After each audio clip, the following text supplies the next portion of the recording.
आज की इस वीडियो के अंदर हम क्वेश्चन नंबर 3 सॉल्व करेंगे जो कि चैप्टर 3 का है। क्वेश्चन हमारे पास है 100 gram bullet is fired from a 10 kg gun with a speed of 1000 metre per second. Book में 100 लिखा हो जबकि 100 नहीं 1000 आएगा। What is the speed of required of the gun. हमारे पास सिनेरियो कुछ इस तरीके का है कि एक 10 kg की गन है हमारे पास जिसके अंदर से फायर हो रहा है 100 ग्राम का बुलेट जो कि 1000 मीटर पर सेकंड की स्पीड से जा रहा है। हमें ये बताना है कि जो रिक्वायर होगा इसके अंदर यानी कि गन जो पीछे आएगी फायर होने के ऊपर वो रिक्वायर कितनी स्पीड से होगी। तो डेटा हमारे पास जो है वो है मास गन का M1 जो कि 10 kg है, मास ऑफ बुलेट M2 हम इसे कह देते हैं वो 100 ग्राम है जिसको ग्राम को कन्वर्ट कराएंगे केजी के अंदर, ग्राम केजी में कन्वर्ट कराने के लिए हम 100 को जो है डिवाइड करवा देंगे 1000 से। जब 100 को 1000 से डिवाइड कराएंगे तो 0.1 kg मिल जाएगा।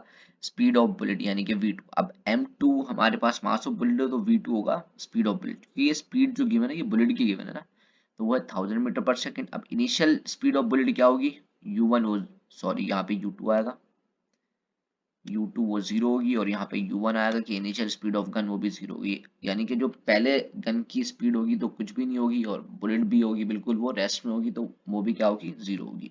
हमें निकालना है speed of recoil gun V2 निकालना है कि भाई गन की रिक्वायल क्या होती है। जब भी गन शूट करते हैं तो वो पीछे को जो आ रही होती है उस कितनी स्पीड से वो पीछे आएगी। सही है, फॉर्मूला हमारे पास है M1 U1 plus M2 U2 जो कि बराबर है M1 V1 plus M2 V2 के। यहाँ पे U1 और U2 मेरे पास जो है इनिशियल स्पीड्स हैं और V1 और V2 मेरे पास फाइनल स्पीड्स है ना। इसको सॉल्व कर लेते हैं।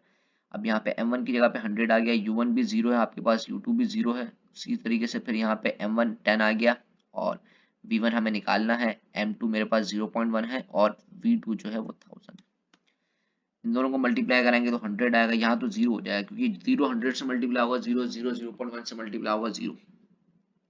यहाँ पे आगे 100 100 इधर जाके इक्वल टू उधर जाके माइनस हो जाएगा, यहाँ पे प्लस का तो उधर जाके माइनस हो जाएगा और 10 यहाँ पे V1 से मल्टीप्लाई हो रहा है इधर आके डिवाइड हो जाएगा।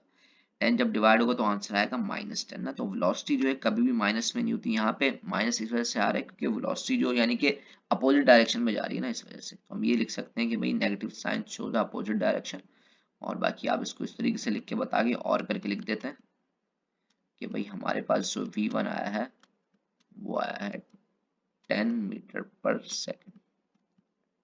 सही, यही अगर बुक के अंदर हम यहाँ पे 100 लिख दें तो आपका आंसर 1 आएगा, जबकि आंसर हमें 10 दिया बुक में तो इसलिए हमें स्पीड जो है 1000 लेनी पड़ेगी। चलते हैं नेक्स्ट क्वेश्चन की तरफ। अच्छा भाई, जो लोग चैनल पर नया है चैनल को लाइक और सब्सक्राइब करें और दोस्तों के साथ शेयर करें। अच्छा, क्वेश्चन नंबर 4 है हमारे पास। A machine gun fires 10 bullets per second into a target.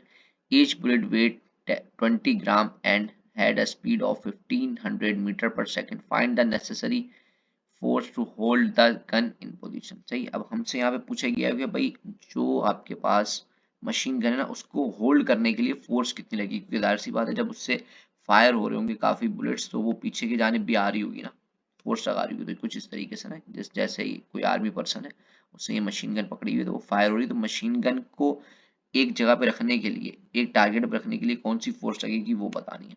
हमारे पास डेटा जो है वो है नंबर ऑफ बुलेट्स, यानी कि 10 दिए, नंबर ऑफ बुलेट्स n बोल देंगे तो वो 10 हो गई। टाइम हमारे पास दिया 1 सेकंड, क्योंकि बोला ना पर सेकंड यानी कि हर सेकंड में, तो 1 सेकंड टाइम हो गया मेरे पास। ईच बुलेट मास, एक बुलेट का मास कितना दिया 20 ग्राम, जिसको हम जब केजी में कन्वर्ट कराएंगे तो 20 को हम डिवाइड करवा देंगे 1000 से। जब 20 को 1000 से डिवाइड करवाएंगे तो हमारे पास आ जाएगा 0.02 kg।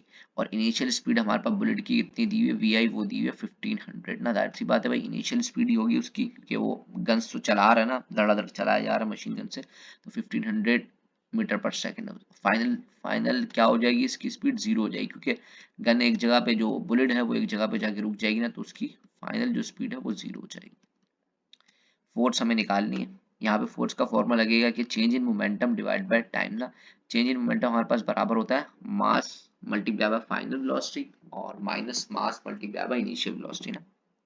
यहाँ पे हमारे पास जो मास है ना वो ईच बुलेट का गिवन है, हमारे पास टोटल मास गिवन है। सबसे पहले यहाँ पे जो आएगा ना वो टोटल मास आएगा, तो टोटल मास निकालने के लिए हम क्या करेंगे, एन यानी कि नंबर ऑफ बुलेट को मल्टीप्लाई करा देंगे हम ईच मास से, यानी कि जो एक हमारे पास बुलेट का मास होगा उसको जब हम नंबर ऑफ बुलेट से मल्टीप्लाई करा देंगे तो सबका टोटल वेट कितना हो रहा है वो पता चल जाएगा, यानी कि टोटल मास कितना हो रहा है। तो 10 को मल्टीप्लाई करा देंगे 0.02 तो हमारे पास आ जाएगा 0.1, यानी कि मास हमारे पास 0.1 है। डायरेक्ट अब इस फॉर्मूले के अंदर पुट करा देंगे, यानी कि डेल्टा पी की जगह पे यहाँ पे आ गया M V F minus M V I ना। तो यहाँ पे एम मेरे पास 0.2 है, वी एफ जो है 0 है, माइनस फिर 0.2 एम आ गया और वी आई मेरे पास क्या है 1500, तो 1500 आ गया।